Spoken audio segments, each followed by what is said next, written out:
Good evening प्यारे बच्चों। आइए एक बार फिर से हिंदी की दुनिया में आप सभी का बहुत बहुत स्वागत करता हूं और अपने ही channel YouTube channel Abhijit online classes पर आप सभी का बहुत बहुत स्वागत करता हूं। तो प्यारे बच्चों, जैसा कि आप लोग समझ रहे थे कि हिंदी का क्लास कुछ दिन से बंद चल रहा था क्योंकि हिंदी अब हम लोग लास्ट कर चुके थे। ठीक है, ये जो है आपके हिंदी में गोधली जो आपका बुक है उसमें गद्य खंड जो भाग है उसका सबसे लास्ट वाला ये चैप्टर होने वाला है। ठीक है, और मैं इसका लेकर के आया हूं सबसे पहले इसके फुल स्टोरी को, यानी कि संपूर्ण कहानी को समझा देंगे।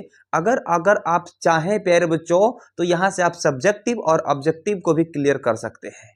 ठीक है, तो आइए बच्चों, सबसे पहले हम इसका संपूर्ण स्टोरी आपको समझा देते हैं, जिस चैप्टर का नाम क्या है, शिक्षा और संस्कृति, है ना। और शिक्षा और संस्कृति के एक एक टॉपिक को मैंने यहाँ पे नोट कर दिया है। केवल आप लोग इसको समझ लेंगे, स्क्रीनशॉट करके रख लेंगे और केवल इसी को पढ़ने से आपका चैप्टर कंप्लीट हो जाएगा। ठीक है, तो प्यारे बच्चों, आप जो मैथ पढ़ते हैं, साइंस पढ़ते हैं, नोट में एक चीज को आपको मैं बताना चाह रहा हूं कि साइंस जो मैथ पढ़ते हैं वे क्या करते हैं, आपके नॉलेज को बढ़ाते हैं, लेकिन हिंदी जो है क्या करता है बच्चों, आपके नंबर को बढ़ाता है। ठीक है, तो आइए बच्चों हम इसके एक एक पॉइंट को समझते हैं। तो सबसे पहले मैंने आपको बता दिया लेखक परिचय। ठीक है, आपको मैं सबसे पहले समझाऊंगा लेखक परिचय, उसके बाद चैप्टर के बारे में एक एक पॉइंट को समझाएंगे बच्चों। ठीक है, तो इसमें सबसे पहला पॉइंट है कि गांधी जी का जन्म कब हुआ था। चलिए इनको जन्म से ही स्टार्ट करते हैं और मृत्यु पर खत्म कर देंगे। ठीक है, तो प्यारे बच्चों, गांधी जी का जन्म जो है 2 अक्टूबर 1869 में हुआ था। ठीक है, 2 अक्टूबर 1869 में हुआ था। ठीक है, और इसके लेखक कौन है, इसके लेखक जो है गांधी जी ही है। ठीक है ना, शिक्षा और संस्कृति के लेखक कौन है, गांधी जी ही है। ठीक है, यहां पे मैंने लिख दिया क्या, चलो गांधी जी। ठीक है, गांधी जी या फिर महात्मा गांधी जी लिख सकते हैं। ठीक है, चलिए उसके बाद यहाँ पे कह रहा है कि गुजरात के पोरबंदर जिला में इनका जन्म हुआ था। इनका जन्म कहाँ हुआ था, तो गुजरात के पोरबंदर जिले में इनका जन्म हुआ था बच्चों। ठीक है, आगे बात करें तो इनके पिता की अगर बात करें तो पिता करमचंद गांधी, माता का बात करें तो माता जो है पुतली बाई। पिता कौन थे इनके, करमचंद गांधी, माता कौन थी, पुतली बाई। ठीक है, नेक्स्ट पॉइंट है कि इनका विवाह कब हुआ था। तो प्यारे बच्चों, इनका विवाह जो था ना बहुत ही कम उम्र में ही हो गया था, यानी कि 1883 में इनका विवाह हो चुका था। किससे, कस्तूरबा गांधी से। महात्मा गांधी का विवाह कब हुआ था, तो 1883 ईस्वी में कस्तूरबा गांधी से हुआ था। ठीक है, उसके बाद यहां पे समझते हैं कि जब विवाह हो गया तो कुछ दिन के बाद, यानी कि लगभग 5 साल बाद ये चले गए वकालत करने के लिए। कहां पे चले गए, तो ये लंदन चले गए अपनी वकालत के लिए। 4 दिसंबर 1888 ईस्वी में लंदन चले गए। एग्जाम में पूछेगा बच्चों, 4 दिसंबर 1988 ईस्वी में लंदन चले गए। ठीक है, क्या करने के लिए, तो वकालत करने के लिए। क्या करने के लिए, वकालत करने के लिए। ठीक है, कहां चले गए जी, तो लंदन चले गए थे। ठीक है, उसके बाद है कि दक्षिण अफ्रीका में ये जाकर कितना दिन रहे थे, कितना दिन रहे थे बच्चों, तो ये दक्षिण अफ्रीका में 1893 में गए थे। कब गए थे, 1893 में जो है दक्षिण अफ्रीका गए, और वहां से लौट कर आए कब, तो प्यारे बच्चों 1914 में आ गए। ठीक है, जोड़ लीजिए कितना दिन रहे थे, कितना साल रहे दक्षिण अफ्रीका में, तो यहां से 7 इधर और 14 उधर, 7 तिरे 21 साल, 21 साल जाकर के रहे थे दक्षिण अफ्रीका में। उसके बाद फिर आकर के लौटे कब थे, 1915 में लौटे थे, है ना। कहां से, दक्षिण अफ्रीका से 1915 में ये लौट चुके थे। ठीक है, और उसके बाद कहा जा रहा है कि अहिंसा का पहला प्रयोग इन्होंने दक्षिण अफ्रीका में ही किया, और दक्षिण अफ्रीका में इस अहिंसा का प्रयोग करने के बाद में क्या हुआ कि भारत लौटे थे 1915 ईस्वी में। ठीक है, उसके बाद यहाँ पे है इनका हथियार क्या था। इनका हथियार कोई गोली बारूद नहीं ना था, ना कोई तोप था, है ना। इनका हथियार क्या था, तो सत्य और अहिंसा। महात्मा गांधी जी का हथियार क्या था, अगर देगा कि बंदूक था, बम था, तोप था, सत्य और अहिंसा था, तो यहां पे लिखेंगे सत्य और अहिंसा। यही इनका हथियार था। सत्य एवं अहिंसा से बहुत बड़े बड़े युद्ध को जीत गए थे। यहां तक कि आजादी का जो युद्ध छिड़ा था ना भारत और अंग्रेजों के द्वारा, युद्ध को इन्होंने सत्य और अहिंसा से ही जीत लिया था और अंग्रेजों को यहां से भगा दिए थे। ठीक है, उसके बाद समझते हैं कि स्वराज की मांग, अक्षतोद्धार, स्वदेशी का नारा, ठीक है, उच्च नीच, जाति धर्म और गुलामी से आजादी दिलाए थे कौन? तो महात्मा गांधी जी। ठीक है, ये महात्मा गांधी जब ट्रेन से आ रहे थे, टिकट लेकर के बैठे थे, अंग्रेजों ने बोला कि तुम काले हो, उतर जाओ ट्रेन से। बोले कि मैं कानूनन इस ट्रेन में सफर कर सकता हूं, मेरे पास टिकट है। गोरों ने क्या किया था कि टिकट रहते हुए भी उनको स्टेशन पे उतार दिया था, और स्टेशन पे उतार देने के बाद में अंग्रेजों को एक क्या प्रतिज्ञा लिए थे उसी समय कि आप लोग हमें ट्रेन से उतार रहे हैं, मैं ट्रेन से आज हमें निकाल कर आप लोग बाहर किए हैं, मैं आपको पूरे देश से निकाल करके बाहर कर दूंगा। ठीक है, और उसी समय यहां पर जब आए लौट करके, कब? 1915 में लौट करके आए थे हमारे भारत में, और उसी समय सत्याग्रह आंदोलन को इन्होंने चलाया था। किस आंदोलन को? सत्याग्रह, सत्य जोड़ आग्रह, सच्चे हृदय से इन्होंने आग्रह किया, सभी लोगों से आग्रह किया, किसानों से, मजदूरों से, जमींदारों से आग्रह करके, और इन्होंने क्या किया कि एक भयानक आंदोलन चलाया, जिस आंदोलन का नाम क्या था? सत्याग्रह आंदोलन। ठीक है, उसके बाद यहां पे हुआ कि रविंद्रनाथ टैगोर ने जब इनकी महात्मा को देखा, महानता को देखा, तो सबसे पहले इन्हें महात्मा किसने कहा था? गांधी जी को सबसे पहले महात्मा गांधी का नाम किसने दिया था? तो प्यारे बच्चों, महात्मा गांधी का नाम इनको जो है रविंद्रनाथ टैगोर ने दिया था। रविंद्रनाथ टैगोर, यहां पे रविंद्रनाथ टैगोर ने दिया था इनको। महात्मा सबसे पहले किसने कहा? रविंद्रनाथ टैगोर जी ने कहा था। ठीक है, उसके बाद महात्मा गांधी को राष्ट्रपिता कहा जाता है। क्या कहा जाता है? आज के डेट में भी महात्मा गांधी को अगर कोई पूछता है ना कि हमारे देश के राष्ट्रपिता कौन थे, तो महात्मा गांधी को ही कहा जाता है। ठीक है, उसके बाद है इनकी पुस्तकें।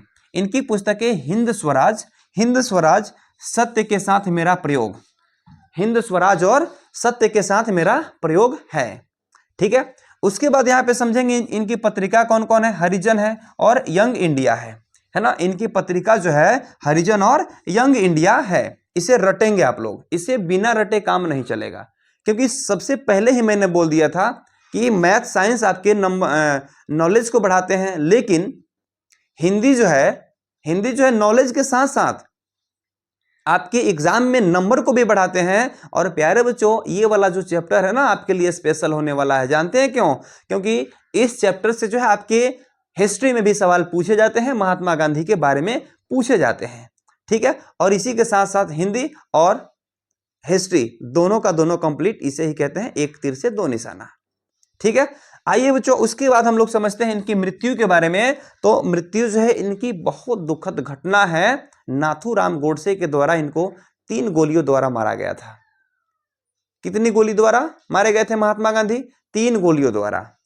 ठीक है, चलिए, नाथूराम गोडसे कितना गोली मारे थे महात्मा गांधी को? तो 3 गोली मारे थे। कितना गोली? 3 गोली मारे थे। ठीक है, नाथूराम गोडसे भी एक महान व्यक्ति ही थे, लेकिन पता नहीं क्या हुआ क्या नहीं हुआ, उनके मन में क्या चल रहा था, इनके मन में क्या चल रहा था, दोनों के बीच में विवाद क्या था, ना मुझे पता है ना आपको पता है। ठीक है, तो नाथूराम गोडसे ने महात्मा गांधी को 3 गोली मारी और महात्मा गांधी की मृत्यु 30 जनवरी 1948 में हो गई। 30 जनवरी 1948 को। ठीक है, आगे देखिए बच्चों, तो गांधी जी के नाम पर ही हम 2 अक्टूबर जो है गांधी जी का जन्म हुआ था। यहां पे मैंने आपको बता दिया था 2 अक्टूबर 1869 में जन्म हुआ था इनका। तो हम लोग 2 अक्टूबर जो है गांधी जयंती के रूप में तो मनाते हैं ही, लेकिन हम लोग इसे अहिंसा दिवस के रूप में भी मनाते हैं। ठीक है ना, 2 अक्टूबर को हम लोग अहिंसा दिवस के रूप में मनाते हैं। ठीक है, तो चलिए, ये रहा आपको महात्मा गांधी जो लिखे थे शिक्षा और संस्कृति परिचय दिए थे। इसको जो है क्या करना है कि आप लोग को समझ लेना है, और इसके बाद हम लेकर के आ रहे हैं फिर से संपूर्ण इसकी इनके लेख को बताते हैं आपको। शिक्षा और संस्कृति में क्या लिखे हैं, संपूर्ण पाठ को समझाने जा रहा हूं। ठीक है, चलिए शुरू करते हैं। आइए बच्चों, यहाँ पे हम चलते हैं, अब आप लोगों को समझाते हैं इस चैप्टर के बारे में। तो प्यारे बच्चों देखिए, सबसे पहले हम लोग समझेंगे कि अहिंसक प्रतिरोध सबसे उदात्त और बढ़िया शिक्षा है। अहिंसा यानी कहीं भी मार झगड़ा लड़ाई आप नहीं करते हैं ना, किसी भी काम को अगर आपको निपटाना है तो उसको अहिंसा के द्वारा अगर आप निपटा देते हैं तो आप ये कह सकते हैं कि आप अहिंसक के पुजारी हैं। और किसी भी काम को हिंसा से अधिक विस्तृत रूप से, अच्छा रूप से हम किससे कर सकते हैं? अहिंसा से कर सकते हैं। यानी कि महात्मा गांधी क्या बोल रहे हैं कि अहिंसक प्रतिरोध सबसे उदात्त और बढ़िया शिक्षा है। सबसे मतलब कि अच्छा और बढ़िया शिक्षा है। ठीक है, उसके बाद आत्मा क्या है, सत्य क्या है, प्रेम क्या है, सबसे अच्छा शिक्षा क्या है। केवल किताबी विद्या से विद्या नहीं होती है, आप लोग को यहाँ पे समझना पड़ेगा कि आत्मा क्या है। किसी को कुछ आप बोल रहे हैं, किसी को उदंड बात ही बोल दे रहे हैं, किसी को आप शब्द बोल रहे हैं, तो उसे कैसे लग रहा है, आपकी बात जो है उसे कैसा लगा होगा। ठीक है, किसी छोटे बच्चे को आप धक्के पीट देते हैं तो आपको पहले से समझ में होना चाहिए कि मैंने उसको पीटा, उसको कैसा लग रहा होगा। तो इसको कहते हैं आत्मा की ज्ञान। तो आत्मा क्या है इसे समझना पड़ेगा, सत्य क्या है इसे समझना पड़ेगा, और प्रेम क्या है इसे भी समझना पड़ेगा। ठीक है, प्रेम एक माँ से किया जाता है, एक बेटे से कर सकते हैं। अपने से छोटों से हमेशा प्रेम जताना आवश्यक है। ठीक है, महात्मा गांधी कह रहे हैं तभी आपके पास जो है अच्छी शिक्षा है। ठीक है, और आत्मा की विशेषता समझनी चाहिए कि किस आत्मा के अंदर जो है क्या सोच चल रहा है, क्या आपके साइकोलॉजिकल समझ होना चाहिए आपके अंदर। ठीक है, उसके बाद है सत्य के बल का अनुभव आपको होना चाहिए। उसके बाद है इंद्रियों का बुद्धिपूर्वक उपयोग। आंख दिया गया है गलत चीजों को ना देखें, कान दिया गया है गलत चीजों को ना सुने। ठीक है, वो सुने ना गांधी जी के 3 बंदर, गलत मत देखो, बुरा ना देखो, बुरा ना सुनो और बुरा ना कहो, है ना। तो इसलिए मुख का भी सही उपयोग करना चाहिए, दांत जो दिया गया है उसका सही उपयोग करना चाहिए, है ना। और प्रेम की भाषा आपके पास होना चाहिए। इंद्रियों का बुद्धिपूर्वक उपयोग। ठीक है, मस्तिष्क के साथ साथ आत्मा की जागृति होनी चाहिए, दिमाग लगाना चाहिए और दिल से भी बहुत सारी चीजों को सोचना चाहिए। ठीक है, ये नहीं कि कोई रास्ते पे अगर बैठा हुआ है, बेचारा गरीब लाचार है, तो उसको दिमाग लगा दीजिए कि इसको अलग हटा के फेंक दिया जाए और अपना गाड़ी लेके निकल जाए। दिल से भी थोड़ा सा सोचिए, उसके पास जो है गरीबी है उसको प्यार से थोड़ा सा बगल में कर दीजिए, उसको जो कमी है थोड़ा सा इधर उधर जो भी अपने से जो इच्छा उसको कर दीजिए। ठीक है, उसके बाद यहाँ पर है आध्यात्मिक शिक्षा का मतलब हृदय की शिक्षा, दिल की शिक्षा कर रहा है। यानी कि दिल और दिमाग दोनों को किसी काम में अगर आप लगाते हैं तभी महात्मा गांधी के अनुसार जो है आपके पास अच्छी शिक्षा जो है प्राप्त है, अन्यथा नहीं है।